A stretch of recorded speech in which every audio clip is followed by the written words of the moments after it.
Novel Stream presents Valley of Dreams by Stanley G. Weinbaum.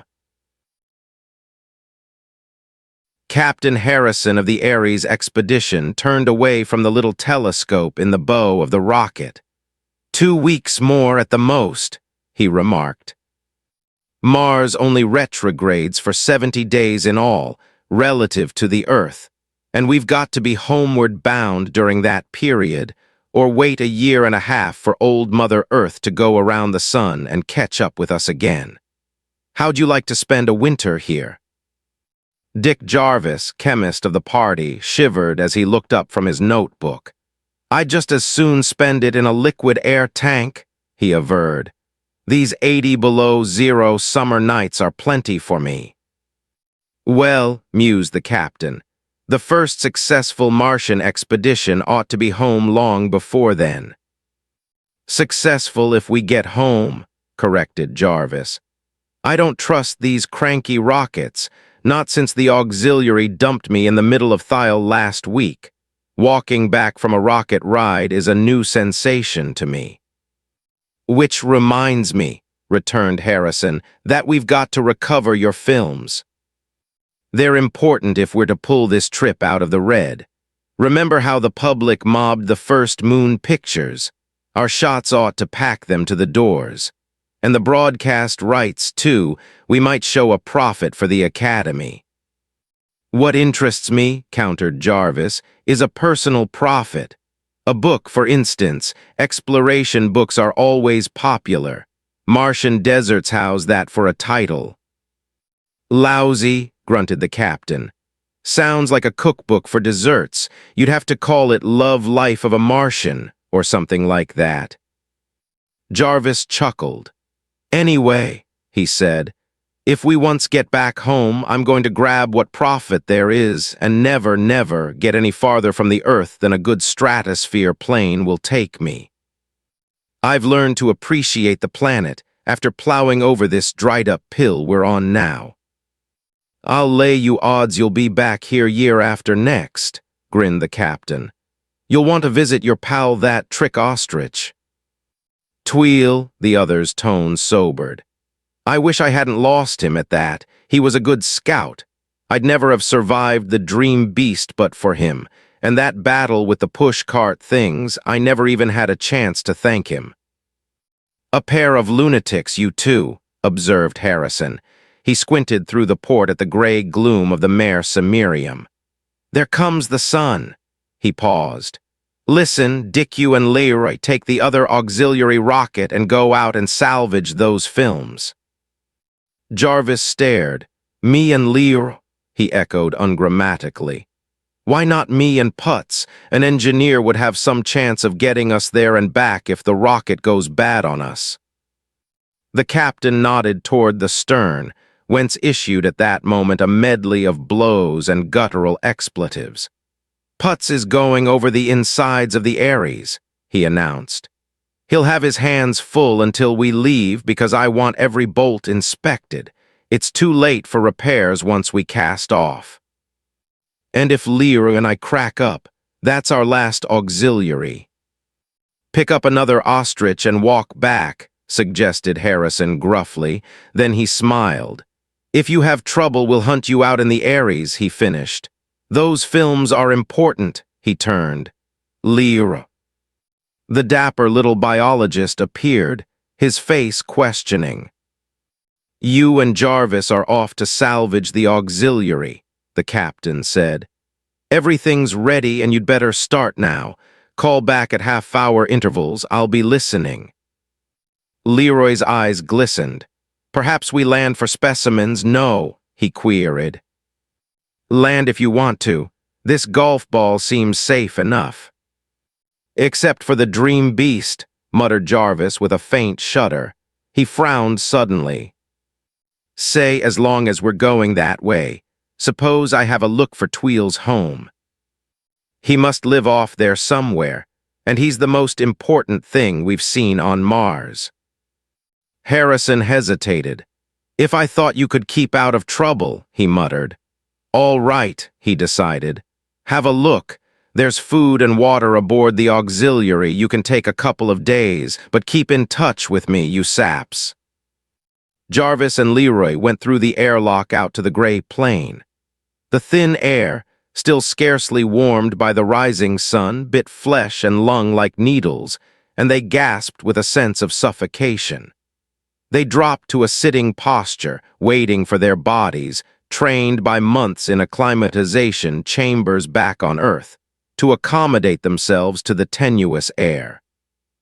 Leroy's face, as always, turned a smothered blue, and Jarvis heard his own breath rasping and rattling in his throat. But in 5 minutes, the discomfort passed. They rose and entered the little auxiliary rocket that rested beside the black hull of the Ares. The underjets roared out their fiery atomic blast. Dirt and bits of shattered biopods spun away in a cloud as the rocket rose. Harrison watched the projectile trail its flaming way into the south, then turned back to his work. It was 4 days before he saw the rocket again. Just at evening, as the sun dropped behind the horizon with the suddenness of a candle falling into the sea, the auxiliary flashed out of the southern heavens, easing gently down on the flaming wings of the underjets. Jarvis and Leroy emerged, passed through the swiftly gathering dusk, and faced him in the light of the Ares. He surveyed the two.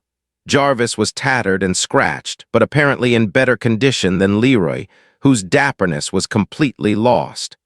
The little biologist was pale as the nearer moon that glowed outside. One arm was bandaged in thermoskin and his clothes hung in veritable rags. But it was his eyes that struck Harrison most strangely. To one who lived these many weary days with the diminutive Frenchman, there was something queer about them. They were frightened, plainly enough, and that was odd, since Leroy was no coward, or he would never have been one of the 4 chosen by the Academy for the first Martian expedition. But the fear in his eyes was more understandable than that other expression, that queer fixity of gaze like one in a trance, or like a person in an ecstasy. Like a chap who's seen heaven and hell together, Harrison expressed it to himself. He was yet to discover how right he was. He assumed a gruffness as the weary pair sat down. "You're a fine-looking couple," he growled. "I should have known better than to let you wander off alone." He paused. "Is your arm all right, Leroy? Need any treatment?" Jarvis answered, "It's all right, just gashed. No danger of infection here, I guess. Leroy says there aren't any microbes on Mars." "Well," exploded the captain, "let's hear it then. Your radio reports sounded screwy. Escaped from paradise? Huh." "I didn't want to give details on the radio," said Jarvis soberly. "You would have thought we'd gone loony." "I think so anyway." "Moi aussi," muttered Leroy. "I too." "Shall I begin at the beginning?" queried the chemist. "Our early reports were pretty nearly complete." He stared at Putz, who had come in silently, his face and hands blackened with carbon, and seated himself beside Harrison. "At the beginning," the captain decided. "Well," began Jarvis, "we got started all right and flew due south along the meridian of the Ares, same course I'd followed last week. I was getting used to this narrow horizon, so I didn't feel so much like being cooped under a big bowl, but one does keep overestimating distances. Something 4 miles away looks 8 when you're used to terrestrial curvature, and that makes you guess its size just 4 times too large. A little hill looks like a mountain until you're almost over it."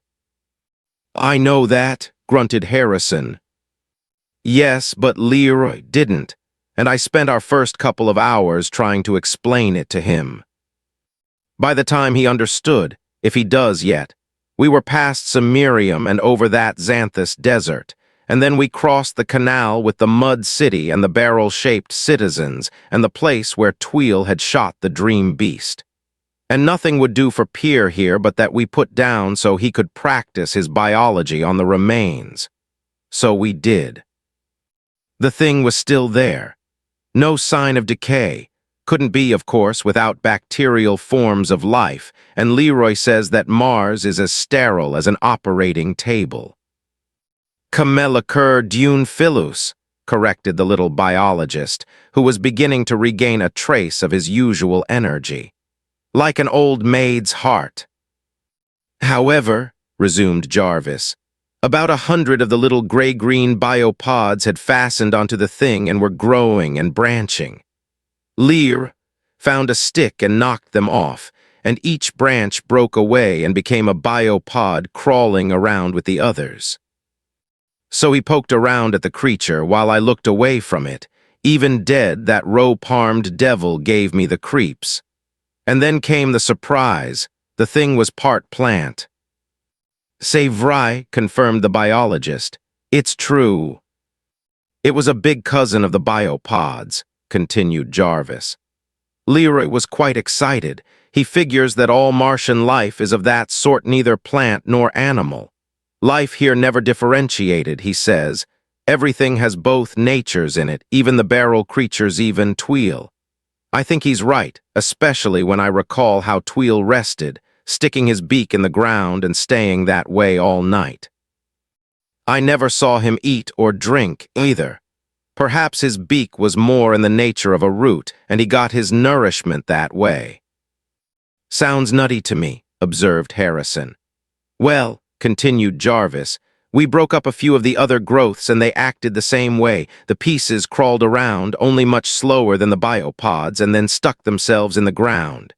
Then Leroy had to catch a sample of the walking grass, and we were ready to leave when a parade of the barrel creatures rushed by with their push carts. They hadn't forgotten me either. They all drummed out, "We are friends, ouch," just as they had before. Leroy wanted to shoot one and cut it up, but I remembered the battle Tweel and I had had with them and vetoed the idea.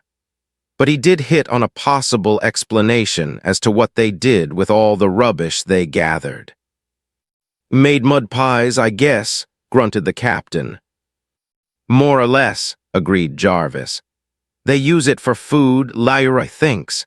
If they're part vegetable, you see, that's what they'd want soil with organic remains in it to make it fertile. That's why they ground up sand and biopods and other growths altogether.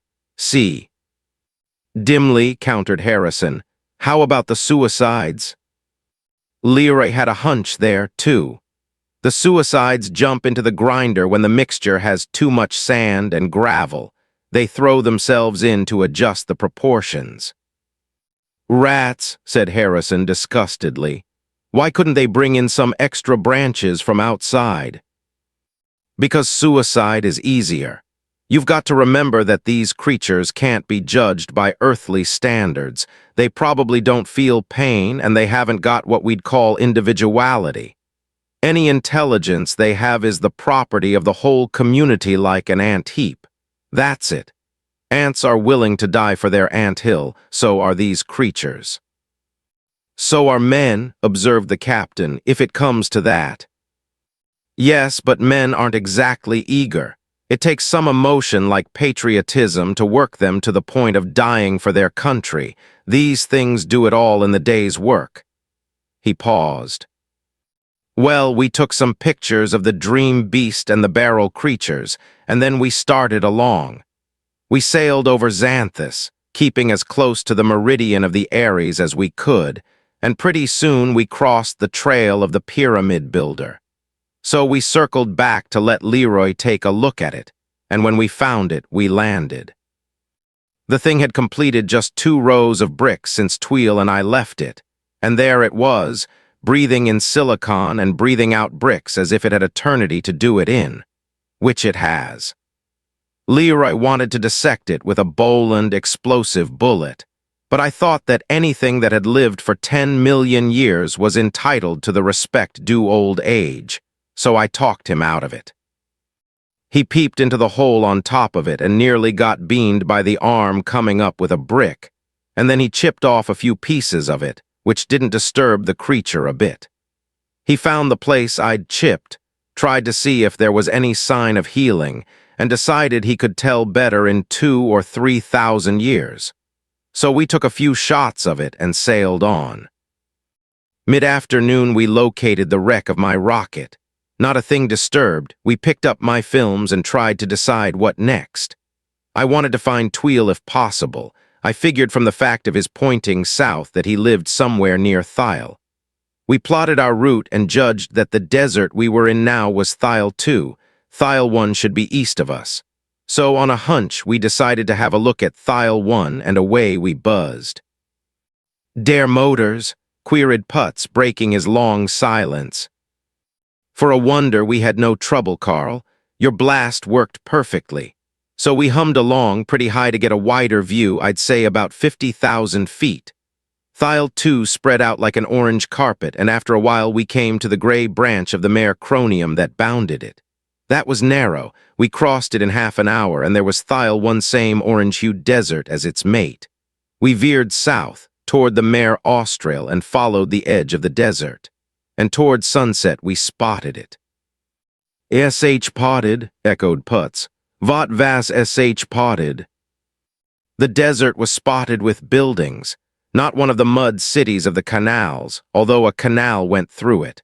From the map we figured the canal was a continuation of the one Schiaparelli called Ascanius. We were probably too high to be visible to any inhabitants of the city, but also too high for a good look at it, even with the glasses. However, it was nearly sunset anyway, so we didn't plan on dropping in. We circled the place. The canal went out into the mare Austral, and there, glittering in the south, was the melting polar ice cap. The canal drained it. We could distinguish the sparkle of water in it. Off to the southeast, just at the edge of the mare Austral, was a valley, the first irregularity I'd seen on Mars except the cliffs that bounded Xanthus and Thiel 2. We flew over the valley. Jarvis paused suddenly and shuddered. Leroy, whose color had begun to return, seemed to pale. The chemist resumed. "Well, the valley looked all right then. Just a gray waste, probably full of crawlers like the others.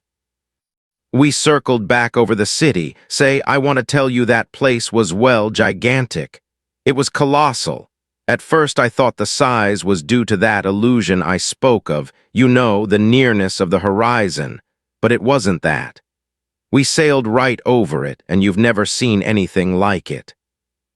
But the sun dropped out of sight right then. I knew we were pretty far south latitude 60, but I didn't know just how much night we'd have." Harrison glanced at a Schiaparelli chart. "About 60, eh?" he said. "Close to what corresponds to the Antarctic Circle. You'd have about 4 hours of night at this season. 3 months from now, you'd have none at all." "3 months?" echoed Jarvis, surprised. Then he grinned. "Right, I forget the seasons here are twice as long as ours. Well, we sailed out into the desert about 20 miles, which put the city below the horizon in case we overslept, and there we spent the night." "You're right about the length of it. We had about 4 hours of darkness, which left us fairly rested. We ate breakfast, called our location to you, and started over to have a look at the city. We sailed toward it from the east, and it loomed up ahead of us like a range of mountains. Lord, what a city! Not that New York might not have higher buildings or Chicago cover more ground, but for sheer mass, those structures were in a class by themselves. Gargantuan. There was a queer look about the place, though. You know how a terrestrial city sprawls out, a nimbus of suburbs, a ring of residential sections, factory districts, parks, highways. There was none of that here. The city rose out of the desert as abruptly as a cliff. Only a few little sand mounds marked the division, and then the walls of those gigantic structures. The architecture was strange, too. There were lots of devices that are impossible back home, such as setbacks in reverse, so that a building with a small base could spread out as it rose. That would be a valuable trick in New York, where land is almost priceless, but to do it, you'd have to transfer Martian gravitation there. Well, since you can't very well land a rocket in a city street, We put down right next to the canal side of the city, took our small cameras and revolvers, and started for a gap in the wall of masonry. We weren't 10 feet from the rocket when we both saw the explanation for a lot of the queerness. The city was in ruin, abandoned, deserted, dead as Babylon, or at least so it looked to us then, with its empty streets which, if they had been paved, were now deep under sand. "The ruin, eh?" commented Harrison. "How old?" "How could we tell?" countered Jarvis. "The next expedition to this golf ball ought to carry an archaeologist and a philologist, too, as we found out later. But it's a devil of a job to estimate the age of anything here. Things weather so slowly that most of the buildings might have been put up yesterday. No rainfall, no earthquakes, no vegetation is here to spread cracks with its roots nothing. The only aging factors here are the erosion of the wind, and that's negligible in this atmosphere, and the cracks caused by changing temperature, and one other agent, meteorites. They must crash down occasionally on the city, judging from the thinness of the air and the fact that we've seen 4 strike ground right here near the Aries." "7," corrected the captain. "3 dropped while you were gone." "Well, damage by meteorites must be slow anyway. Big ones would be as rare here as on Earth because big ones get through in spite of the atmosphere, and those buildings could sustain a lot of little ones. My guess at the city's age, and it may be wrong by a big percentage, would be 15,000 years. Even that's thousands of years older than any human civilization. 15,000 years ago was the late Stone Age in the history of mankind. So Leroy and I crept up to those tremendous buildings feeling like pygmies, sort of awestruck and talking in whispers. I tell you, it was ghostly walking down that dead and deserted street, and every time we passed through a shadow, we shivered, and not just because shadows are cold on Mars. We felt like intruders, as if the great race that had built the place might resent our presence even across 150 centuries. The place was as quiet as a grave, but we kept imagining things and peeping down the dark lanes between buildings and looking over our shoulders. Most of the structures were windowless, but when we did see an opening in those vast walls, we couldn't look away, expecting to see some horror peering out of it. Then we passed an edifice with an open arch. The doors were there, but blocked open by sand. I got up nerve enough to take a look inside, and then, of course, we discovered we'd forgotten to take our flashes. But we eased a few feet into the darkness, and the passage debouched into a colossal hall. Far above us, a little crack let in a pallid ray of daylight, not nearly enough to light the place. I couldn't even see if the hall rose clear to the distant roof. But I know the place was enormous. I said something to Leroy, and a million thin echoes came slipping back to us out of the darkness. And after that, we began to hear other sounds, slithering, rustling noises, and whispers, and sounds like suppressed breathing. And something black and silent passed between us and that far-away crevice of light. Then we saw 3 little greenish spots of luminosity in the dusk to our left. We stood staring at them, and suddenly they all shifted at once. Leroy yelled, "Ce sont des yeux," and they were eyes. Well, we stood frozen for a moment, while Leroy's yell reverberated back and forth between the distant walls, and the echoes repeated the words in queer, thin voices. There were mumblings and mutterings and whisperings and sounds like strange, soft laughter, and then the 3-eyed thing moved again. Then we broke for the door. We felt better out in the sunlight. We looked at each other sheepishly, but neither of us suggested another look at the buildings inside, though we did see the place later, and that was queer too. But you'll hear about it when I come to it. We just loosened our revolvers and crept on along that ghostly street. The street curved and twisted and subdivided. I kept careful note of our directions, since we couldn't risk getting lost in that gigantic maze. Without our thermoskin bags, night would finish us, even if what lurked in the ruins didn't. By and by, I noticed that we were veering back toward the canal.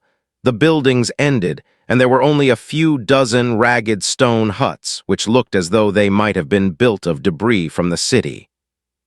I was just beginning to feel a bit disappointed at finding no trace of Tweel's people here, when we rounded a corner and there he was. I yelled, "Tweel," but he just stared, and then I realized that he wasn't Tweel, but another Martian of his sort. Tweel's feathery appendages were more orange-hued, and he stood several inches taller than this one. Leroy was sputtering in excitement, and the Martian kept his vicious beak directed at us, so I stepped forward as peacemaker. I said, "Tweel," very questioningly, but there was no result. I tried it a dozen times, and we finally had to give it up. We couldn't connect. Leroy and I walked toward the huts, and the Martian followed us. Twice he was joined by others, and each time I tried yelling Tweel at them, but they just stared at us. So we ambled on with the three trailing us, and then it suddenly occurred to me that my Martian accent might be at fault. I faced the group and tried trilling it out the way Tweel himself did. "TR-Wheel," like that. And that worked. One of them spun his head around a full 90 degrees and screeched, "TR-Wheel."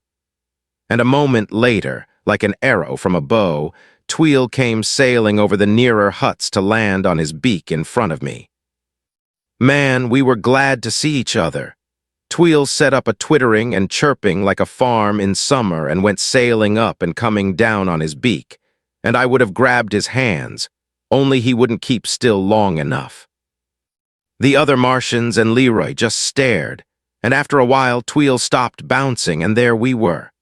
We couldn't talk to each other any more than we could before, so after I'd said Tweel a couple of times and he'd said tick, we were more or less helpless. However, it was only mid-morning, and it seemed important to learn all we could about Tweel and the city, so I suggested that he guide us around the place if he weren't busy. I put over the idea by pointing back at the buildings, and then at him and us. Well, apparently he wasn't too busy, for he set off with us, leading the way with one of his 150-foot nosedives that set Leroy gasping. When we caught up, he said something like 1, 1, 2, 2, 2, 4, no, no, yes, yes, rock, no, breet. That didn't seem to mean anything. Perhaps he was just letting Leroy know that he could speak English, or perhaps he was merely running over his vocabulary to refresh his memory. Anyway, he showed us around. He had a light of sorts in his black pouch, good enough for small rooms, but simply lost in some of the colossal caverns we went through. 9 out of 10 buildings meant absolutely nothing to us, just vast empty chambers, full of shadows and rustlings and echoes. I couldn't imagine their use. They didn't seem suitable for living quarters, or even for commercial purposes, trade, and so forth. They might have been all right as powerhouses, but what could have been the purpose of a whole city full? And where were the remains of the machinery? The place was a mystery. Sometimes Tweel would show us through a hall that would have housed an ocean liner, and he'd seem to swell with pride, and we couldn't make a damn thing of it.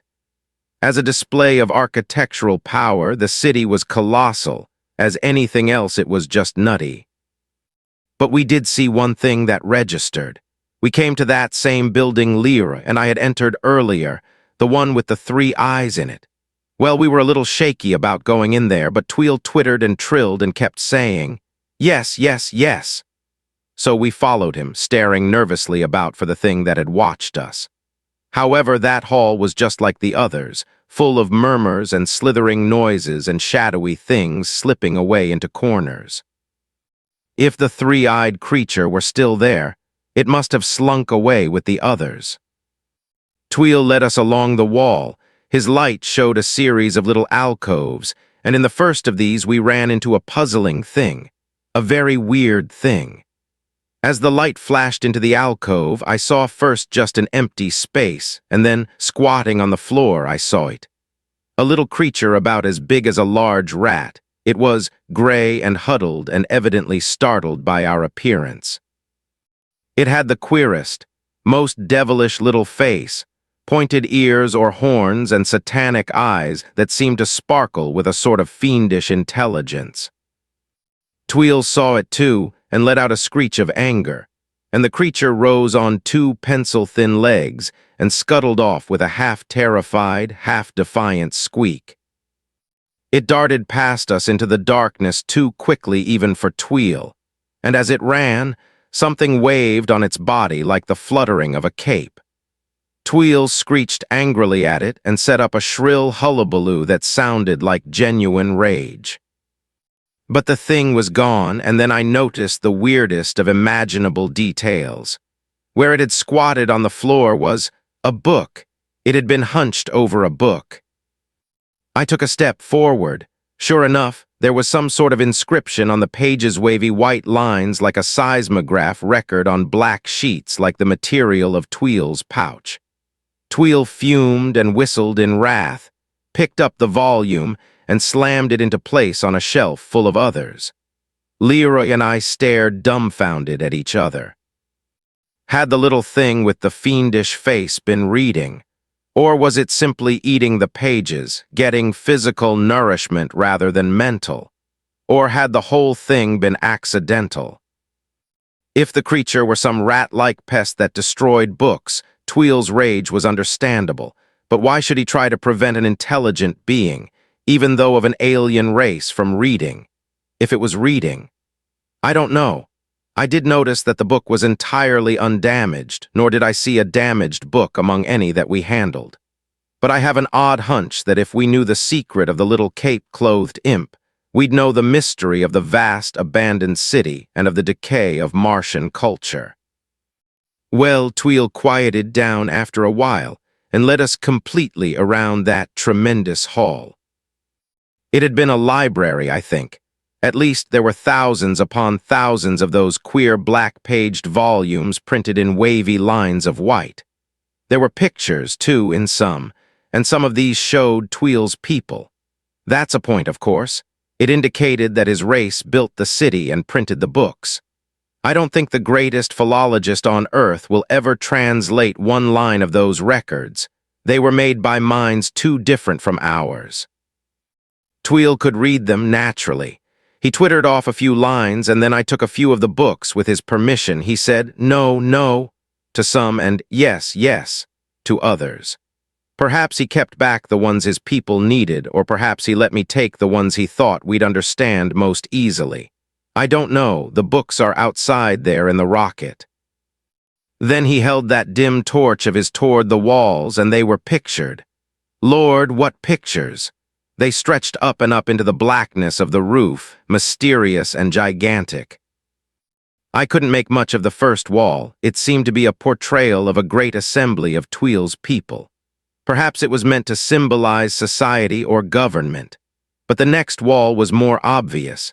It showed creatures at work on a colossal machine of some sort, and that would be industry or science. The back wall had corroded away in part. From what we could see, I suspected the scene was meant to portray art, but it was on the fourth wall that we got a shock that nearly dazed us. I think the symbol was exploration or discovery. This wall was a little plainer, because the moving beam of daylight from that crack lit up the higher surface and Tweel's torch illuminated the lower. We made out a giant seated figure, one of the beaked Martians like Tweel, but with every limb suggesting heaviness, weariness. The arms dropped inertly on the chair, the thin neck bent and the beak rested on the body, as if the creature could scarcely bear its own weight. And before it was a queer kneeling figure, and at sight of it, Leroy and I almost reeled against each other. It was, apparently, a man. "A man," bellowed Harrison. "A man, you say?" "I said apparently," retorted Jarvis. The artist had exaggerated the nose almost to the length of Tweel's beak, but the figure had black shoulder-length hair, and instead of the Martian 4, there were 5 fingers on its outstretched hand. It was kneeling as if in worship of the Martian, and on the ground was what looked like a pottery bowl full of some food as an offering. Well, Leroy and I thought we'd gone screwy. And Putz and I think so too, roared the captain. Maybe we all have, replied Jarvis with a faint grin at the pale face of the little Frenchman who returned it in silence. Anyway, he continued, Tweel was squeaking and pointing at the figure and saying tick, tick. So he recognized the resemblance and never mind any cracks about my nose, he warned the captain. It was Leroy who made the important comment. He looked at the Martian and said, Thoth, the god Thoth. We, confirmed the biologist, Kame el Egypt. Yeah, said Jarvis, like the Egyptian ibis-headed god, the one with the beak. Well, no sooner did Tweel hear the name Thoth than he set up a clamor of twittering and squeaking. He pointed at himself and said, Thoth, Thoth, and then waved his arm all around and repeated it. Of course, he often did queer things, but we both thought we understood what he meant. He was trying to tell us that his race called themselves Thoth. Do you see what I'm getting at? I see all right, said Harrison. You think the Martians paid a visit to the Earth and the Egyptians remembered it in their mythology. Well, you're off then. There wasn't any Egyptian civilization 15,000 years ago. Wrong, grinned Jarvis. It's too bad we haven't an archaeologist with us, but Leroy tells me that there was a Stone Age culture in Egypt then, the pre-dynastic civilization. Well, even so, what of it? Plenty, everything in that picture proves my point. The attitude of the Martian, heavy and weary, that's the unnatural strain of terrestrial gravitation. The name Thoth. Leroy tells me Thoth was the Egyptian god of philosophy and the inventor of writing. Get that? They must have picked up the idea from watching the Martian take notes. It's too much for coincidence that Thoth should be beaked and ibis-headed, and that the beaked Martians call themselves Thoth. Well, I'll be hanged. But what about the nose on the Egyptian? Do you mean to tell me that Stone Age Egyptians had longer noses than ordinary men? Of course not. It's just that the Martians very naturally cast their paintings in Martianized form. Don't human beings tend to relate everything to themselves? That's why dugongs and manatees started the mermaid myth. Sailors thought they saw human features on the beasts. So the Martian artist, drawing either from descriptions or imperfect photographs, naturally exaggerated the size of the human nose to a degree that looked normal to him. Or anyway, that's my theory. Well, it'll do as a theory, grunted Harrison. What I want to hear is why you two got back here looking like a couple of year-before-last birds' nests. Jarvis shuddered again and cast another glance at Leroy. The little biologist was recovering some of his accustomed poise, but he returned the glance with an echo of the chemist's shudder. We'll get to that, resumed the latter. Meanwhile, I'll stick to Tweel and his people. We spent the better part of 3 days with them, as you know. I can't give every detail, but I'll summarize the important facts and give our conclusions, which may not be worth an inflated franc. It's hard to judge this dried-up world by earthly standards. We took pictures of everything possible. I even tried to photograph that gigantic mural in the library, but unless Tweel's lamp was unusually rich in actinic rays, I don't suppose it will show. And that's a pity, since it's undoubtedly the most interesting object we've found on Mars, at least from a human viewpoint. Tweel was a very courteous host. He took us to all the points of interest, even the new waterworks. Putz's eyes brightened at the word. Vadervorks, he echoed, for what? For the canal, naturally. They have to build up a head of water to drive it through. That's obvious. He looked at the captain. You told me yourself that to drive water from the polar caps of Mars to the equator was equivalent to forcing it up a 20-mile hill, because Mars is flattened at the poles and bulges at the equator just like the Earth. That's true, agreed Harrison. Well, resumed Jarvis, this city was one of the relay stations to boost the flow. Their power plant was the only one of the giant buildings that seemed to serve any useful purpose, and that was worth seeing. I wish you'd seen it, Carl. You'll have to make what you can from our pictures. It's a sun power plant. Harrison and Putz stared. Sun power, grunted the captain. That's primitive, and the engineer added an emphatic "yeah" of agreement. Not as primitive as all that, corrected Jarvis. The sunlight focused on a queer cylinder in the center of a big concave mirror, and they drew an electric current from it. The juice worked the pumps. A thermocouple, ejaculated Putz. That sounds reasonable. You can judge by the pictures. But the power plant had some queer things about it. The queerest was that the machinery was tended, not by Tweel's people, but by some of the barrel-shaped creatures like the ones in Xanthus. He gazed around at the faces of his auditors. There was no comment. Get it, he resumed. At their silence, he proceeded. I see you don't. Leroy figured it out, but whether rightly or wrongly, I don't know. He thinks that the barrels and Tweel's race have a reciprocal arrangement like bees and flowers on Earth. The flowers give honey for the bees carry the pollen for the flowers. See, the barrels tend the works and Tweel's people build the canal system. The Xanthus city must have been a boosting station. That explains the mysterious machines I saw. And Leroy believes further that it isn't an intelligent arrangement, not on the part of the barrels at least, but that it's been done for so many thousands of generations that it's become instinctive, a tropism just like the actions of ants and bees. The creatures have been bred to it. Nuts, observed Harrison. Let's hear you explain the reason for that big empty city then. Sure, Tweel's civilization is decadent, that's the reason. It's a dying race, and out of all the millions that must once have lived there, Tweel's couple of hundred companions are the remnant. They're an outpost, left to tend the source of the water at the polar cap. Probably there are still a few respectable cities left somewhere on the canal system, most likely near the tropics. It's the last gasp of a race, and a race that reached a higher peak of culture than man.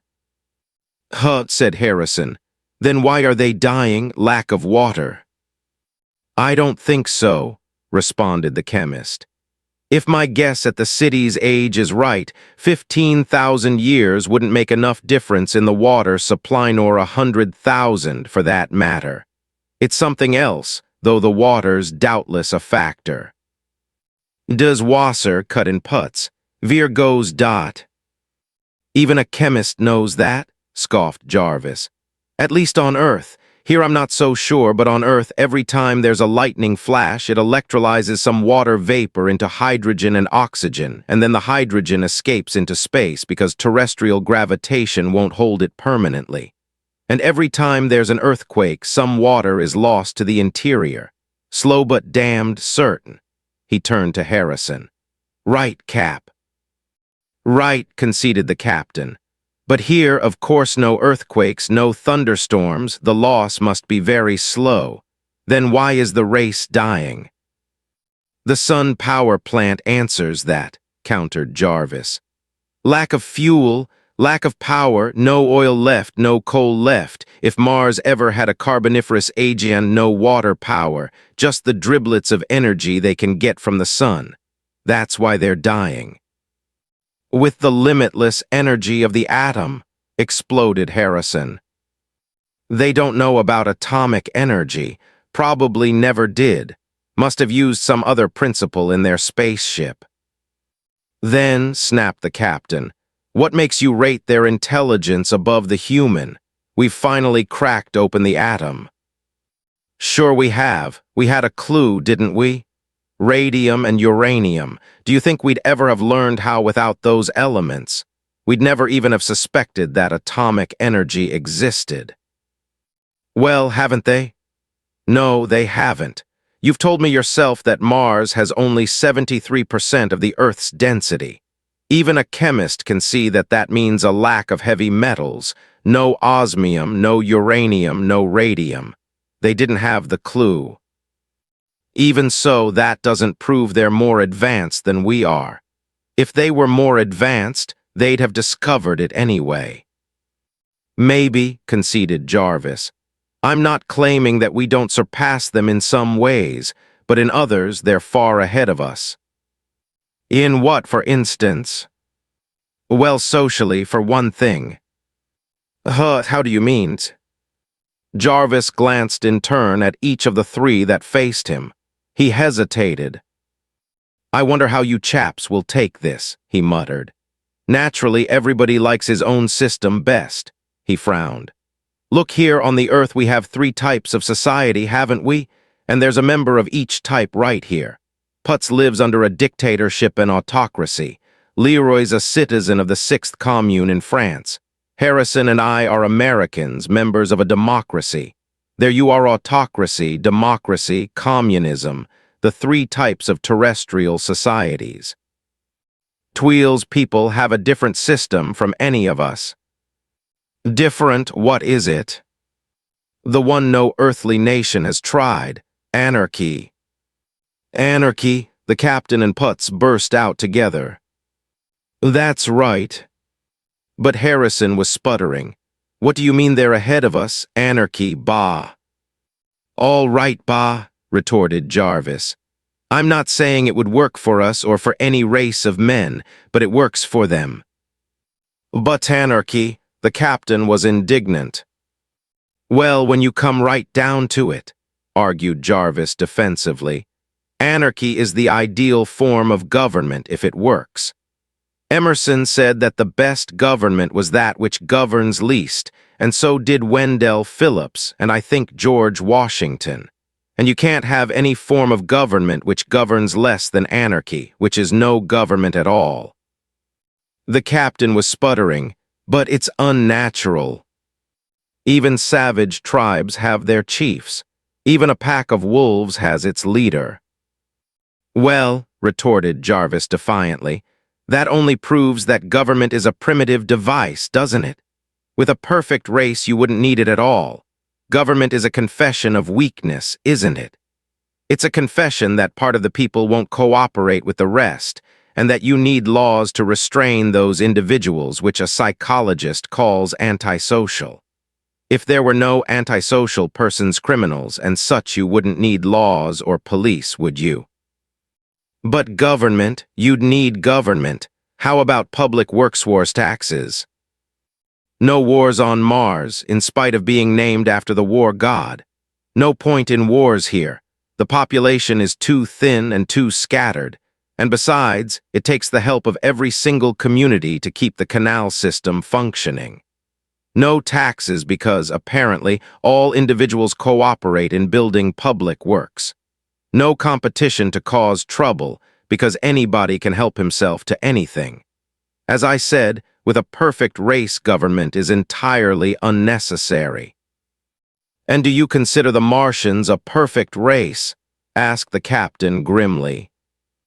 Not at all, but they've existed so much longer than man that they're evolved, socially at least, to the point where they don't need government.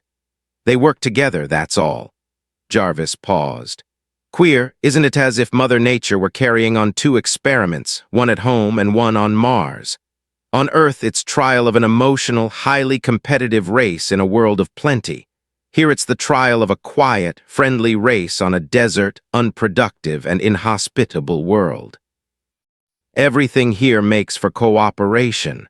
Why, there isn't even the factor that causes so much trouble at home sex. Yeah, Tweel's people reproduce just like the barrels in the mud cities. 2 individuals grow a third one between them. Another proof of Leroy's theory that Martian life is neither animal nor vegetable. Besides, Tweel was a good enough host to let him poke down his beak and twiddle his feathers, and the examination convinced Leroy. We, confirmed the biologist. It is true. But anarchy, grumbled Harrison disgustedly. It would show up on a dizzy, half-dead pill like Mars. It'll be a good many centuries before you'll have to worry about it on Earth, grinned Jarvis. He resumed his narrative. Well, we wandered through that sepulchral city, taking pictures of everything. And then Jarvis paused and shuddered. Then I took a notion to have a look at that valley we'd spotted from the rocket. I don't know why, but when we tried to steer Tweel in that direction, he set up such a squawking and screeching that I thought he'd gone batty. If possible, jeered Harrison. So we started over there without him. He kept wailing and screaming, no, no, no, tick. But that made us the more curious. He sailed over our heads and stuck on his beak, and went through a dozen other antics, but we plowed on, and finally he gave up and trudged disconsolately along with us. The valley wasn't more than a mile southeast of the city.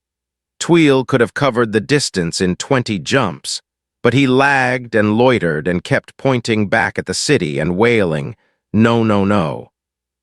Then he'd sail up into the air and zip down on his beak directly in front of us, and we'd have to walk around him. I'd seen him do lots of crazy things before, of course. I was used to them, but it was as plain as print that he didn't want us to see that valley. Why? Queried Harrison. You asked why we came back like tramps, said Jarvis with a faint shudder. You'll learn. We plugged along up a low, rocky hill that bounded it, and as we neared the top, Tweel said, no breet, tick, no breet. Well, those were the words he used to describe the silicon monster. They were also the words he had used to tell me that the image of Fancy Long, the one that had almost lured me to the dream beast, wasn't real. I remembered that, but it meant nothing to me. Then. Right after that, Tweel said, you 112, he 112, and then I began to see. That was the phrase he had used to explain the dream beast, to tell me that what I thought, the creature thought, to tell me how the thing lured its victims by their own desires. So I warned Leroy. It seemed to me that even the dream beast couldn't be dangerous if we were warned and expecting it. Well, I was wrong. As we reached the crest, Tweel spun his head completely around, so his feet were forward but his eyes looked backward, as if he feared to gaze into the valley. Leroy and I stared out over it, just a gray waste like this around us with the gleam of the South Polar Cap far beyond its southern rim. That's what it was 1 second. The next it was paradise. What? Exclaimed the captain. Jarvis turned to Leroy. Can you describe it? He asked. The biologist waved helpless hands. Say impossible, he whispered. Ilmi rend muet. It strikes me dumb, too, muttered Jarvis.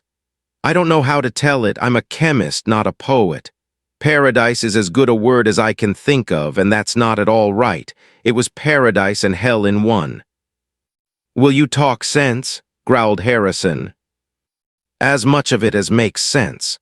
I tell you, one moment we were looking at a gray valley covered with blobby plants, and the next, Lord, you can't imagine that next moment. How would you like to see all your dreams made real? Every desire you'd ever had gratified, everything you'd ever wanted there for the taking. I'd like it fine, said the captain. You're welcome, then. Not only your noble desires, remember. Every good impulse, yes. But also every nasty little wish, every vicious thought, everything you'd ever desired, good or bad. The dream beasts are marvelous salesmen, but they lack the moral sense. The dream beasts. Yes, it was a valley of them. Hundreds, I suppose, maybe thousands. Enough, at any rate, to spread out a complete picture of your desires, even all the forgotten ones that must have been drawn out of the subconscious. A paradise of sorts.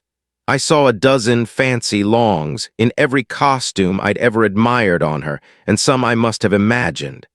I saw every beautiful woman I've ever known, and all of them pleading for my attention.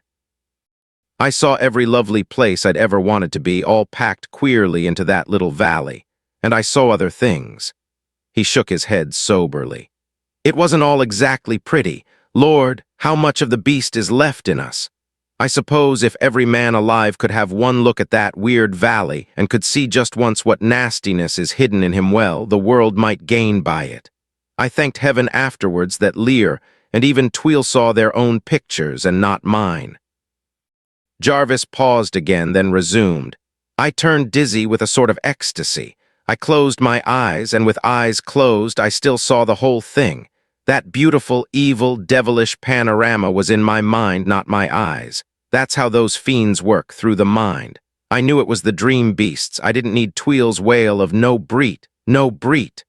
But I couldn't keep away. I knew it was death beckoning, but it was worth it for one moment with the vision. "Which particular vision?" asked Harrison dryly. Jarvis flushed. "No matter," he said, but beside me I heard Leroy's cry of Yvonne. Yvonne, and I knew he was trapped like myself. I fought for sanity. I kept telling myself to stop, and all the time I was rushing headlong into the snare. Then something tripped me. Tweel. He had come leaping from behind. As I crashed down, I saw him flash over me straight toward what I'd been running to, with his vicious beak pointed right at her heart. "Oh," nodded the captain. "Her heart." "Never mind that. When I scrambled up, that particular image was gone, and Tweel was in a twist of black ropey arms, just as when I first saw him. He'd missed a vital point in the beast's anatomy, but was jabbing away desperately with his beak. Somehow the spell had lifted, or partially lifted. I wasn't 5 feet from Tweel, and it took a terrific struggle, but I managed to raise my revolver and put a Boland shell into the beast. Out came a spurt of horrible black corruption, drenching Tweel and me, and I guess the sickening smell of it helped to destroy the illusion of that valley of beauty. Anyway, we managed to get Lear away from the devil that had him, and the 3 of us staggered to the ridge and over. I had presence of mind enough to raise my camera over the crest and take a shot of the valley, but I'll bet it shows nothing but gray waste and writhing horrors. What we saw was with our minds, not our eyes. Jarvis paused and shuddered. "The brute half-poisoned Lear," he continued. "We dragged ourselves back to the auxiliary, called you, and did what we could to treat ourselves. Lear took a long dose of the cognac that we had with us. We didn't dare try anything of Tweel's because his metabolism is so different from ours that what cured him might kill us. But the cognac seemed to work, and so, after I'd done one other thing I wanted to do, we came back here, and that's all." "All, is it?" queried Harrison. "So you've solved all the mysteries of Mars, eh?" "Not by a damned sight," retorted Jarvis. "Plenty of unanswered questions are left." "Yeah," snapped Putz. "Der evaporation dot is sh topped how?" "In the canals?" I wondered about that too. In those thousands of miles, and against this low air pressure, you'd think they'd lose a lot. But the answer's simple. They float a skin of oil on the water. Putz nodded, but Harrison cut in. "Here's a puzzler. With only coal and oil-just combustion or electric power, where did they get the energy to build a planet-wide canal system, thousands and thousands of miles of them? Think of the job we had cutting the Panama Canal to sea level, and then answer that." "Easy," grinned Jarvis. "Martian gravity and Martian air, that's the answer. Figure it out. First, the dirt they dug only weighed 1/3 its Earth weight. Second, a steam engine here expands against 10 pounds per square inch less air pressure than on Earth. Third, they could build the engine 3 times as large here with no greater internal weight. And fourth, the whole planet's nearly level. Right, Putz?" The engineer nodded. "Ja, der SH-Team-Engine is 27 times so effective here." "Well, there does go the last mystery then," mused Harrison. "Yeah," queried Jarvis sardonically. "You answer these, then. What was the nature of that vast empty city? Why do the Martians need canals, since we never saw them eat or drink? Did they really visit the Earth before the dawn of history? And if not atomic energy, what powered their ship? Since Tweel's race seems to need little or no water, are they merely operating the canals for some higher creature that does? Are there other intelligences on Mars? If not, what was the demon-faced imp we saw with the book? There are a few mysteries for you. I know one or two more, growled Harrison, glaring suddenly at little Lear. You and your visions, Yvonne. Your wife's name is Marie, isn't it? The little biologist turned crimson. We, he admitted unhappily. He turned pleading eyes on the captain. Please, he said.